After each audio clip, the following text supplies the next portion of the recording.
ಚಿಕ್ಕ ಹಳ್ಳಿಯಲ್ಲಿ ಕಾವ್ಯ ಎಂಬ ಹುಡುಗಿ ತನ್ನ ಅಮ್ಮ ಜೊತೆ ವಾಸಿಸುತ್ತಿದ್ದಳು. ಅವಳ ಅಪ್ಪ ಅವರು ಚಿಕ್ಕವಳಿದ್ದಾಗಲೇ ಸತ್ತಿದ್ದರು. ಮನೆಗೆ ಆದಾಯವೇ ಇರಲಿಲ್ಲ. ಕಾವ್ಯಳ ಅಮ್ಮ ಮನೆ ಮನೆಗೆ ಹೋಗಿ ಕೆಲಸ ಮಾಡುತ್ತಿದ್ದಳು. ಆದರೂ ಅವಳು ಯಾವಾಗಲೂ ಹೇಳುತ್ತಿದ್ದಳು, ಕಾವ್ಯ, ನೀನು ಚೆನ್ನಾಗಿ ಓದು. ನನ್ನಂತೆ ಕಷ್ಟಪಡುವ ಜೀವನ ನಿನಗೆ ಬರಬಾರದು. ಕಾವ್ಯಗೆ ಓದೋಕೆ ತುಂಬ ಆಸಕ್ತಿ. ಶಾಲೆಗೆ ಹೋದಾಗ ಯಾವಾಗಲೂ ಮೊದಲ ರ್ಯಾಂಕ್ ತರುತ್ತಿದ್ದಳು. ಆದರೆ ಅವಳಿಗೆ ಒಂದು ನೋವು ಇತ್ತು. ಶಾಲೆಯಲ್ಲಿ ಇತರ ಮಕ್ಕಳು ಹೊಸ ಬಟ್ಟೆ, ಬ್ಯಾಗ್, ಶೂ ಹಾಕಿಕೊಂಡು ಬರುತ್ತಿದ್ದರು. ಆದರೆ ಕಾವ್ಯ ಹಳೆಯ ಬ್ಯಾಗ್ ಮತ್ತು ಚಪ್ಪಲಿ ಹಾಕಿಕೊಂಡು ಹೋಗುತ್ತಿದ್ದಳು. ಒಂದು ದಿನ ಶಾಲೆಯಲ್ಲಿ ಟೀಚರ್ ಹೇಳಿದರು, ನಾಳೆ ಶಾಲೆಯಲ್ಲಿ ವಾರ್ಷಿಕೋತ್ಸವ ಕಾರ್ಯಕ್ರಮ ಇದೆ. ಎಲ್ಲ ಮಕ್ಕಳು ಹೊಸ ಡ್ರೆಸ್ ಹಾಕಿಕೊಂಡು ಬರಬೇಕು ಅಂತ.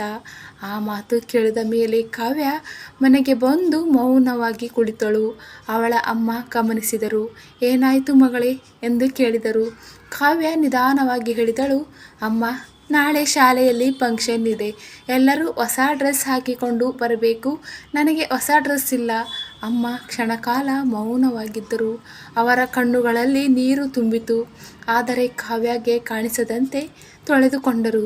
ಚಿಂತೆ ಮಾಡಬೇಡ, ನಾಳೆ ನಿನಗೆ ಹೊಸ ಡ್ರೆಸ್ ಇರ್ತದೆ ಎಂದು ಹೇಳಿದರು. ಆ ರಾತ್ರಿ ಅಮ್ಮ ಊಟ ಕೂಡ ಮಾಡದೆ ಹೊರಗೆ ಹೋಗಿದ್ದರು.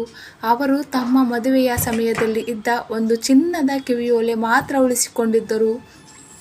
ಅದನ್ನೇ ಅಂಗಡಿಗೆ ಮಾರಿಬಿಟ್ಟರು. ಆ ಹಣದಿಂದ ಅವರು ಕಾವ್ಯಗೆ ಸುಂದರವಾದ ಒಂದು ನೀಲಿ ಬಣ್ಣದ ಡ್ರೆಸ್ ತಂದರು. ಮುಂದಿನ ದಿನ ಬೆಳಗ್ಗೆ ಕಾವ್ಯ ಎದ್ದು ನೋಡಿದಾಗ ಹಾಸಿಗೆಯ ಮೇಲೆ ಡ್ರೆಸ್ ಇತ್ತು.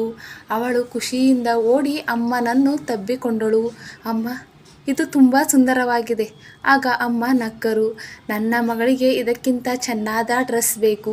ಆ ದಿನ ಶಾಲೆಯಲ್ಲಿ ಎಲ್ಲರೂ ಕಾವ್ಯಳ ಡ್ರೆಸ್ ನೋಡಿ ಮೆಚ್ಚಿದರು. ಕಾವ್ಯ ತುಂಬ ಸಂತೋಷವಾಗಿದ್ದಳು. ಆದರೆ ಕೆಲವು ದಿನಗಳ ನಂತರ ಅಮ್ಮಗೆ ಆರೋಗ್ಯ ಕೆಟ್ಟಿತು.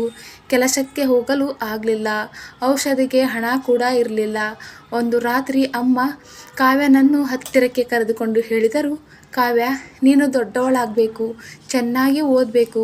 ನಾನು ಇದ್ದರೂ ಇಲ್ಲದಿದ್ದರೂ ಓದನ್ನು ಬಿಡಬೇಡ ಕಾವ್ಯ ಎಂದು ಹೇಳಿದರು. ಆಗ ಕಾವ್ಯ ಅತ್ತಳು, ಅಮ್ಮ ಹೀಗೆ ಮಾತಾಡಬೇಡಿ. ಆದರೆ ಕೆಲ ದಿನಗಳ ನಂತರ ಅಮ್ಮ ಶಾಶ್ವತವಾಗಿ ಕಣ್ಣು ಮುಚ್ಚಿದರು.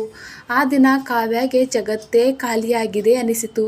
ಆದರೂ ಅವಳು ಅಮ್ಮ ಹೇಳಿದ ಮಾತು ಮರೆಯಲಿಲ್ಲ. ಅವಳು ತುಂಬ ಕಷ್ಟಪಟ್ಟು ಓದಿ ವರ್ಷಗಳ ನಂತರ ಒಬ್ಬ ದೊಡ್ಡ ಡಾಕ್ಟರ್ ಆಗಿದ್ದಳು. ಒಂದು ದಿನ ಅವಳು ತನ್ನ ಹಳೆಯ ಮನೆಯ ಬಳಿ ಹೋಗಿ ಕುಳಿತಳು. ಅಮ್ಮನ ನೆನಪುಗಳು ಎಲ್ಲೆಲ್ಲೂ ಕಾಣಿಸುತ್ತಿದ್ದವು. ಅವಳು ಅಳುತ್ತಾ ಹೇಳಿದಳು, ಅಮ್ಮ, ನಾನು ಡಾಕ್ಟರ್ ಆಗಿದ್ದೇನೆ, ಆದರೆ ನನ್ನ ಸಂತೋಷ ನೋಡೋಕ್ಕೆ ನೀನಿಲ್ಲ. ಅವಳ ಕಣ್ಣೀರು ನಿಲ್ಲಲಿಲ್ಲ.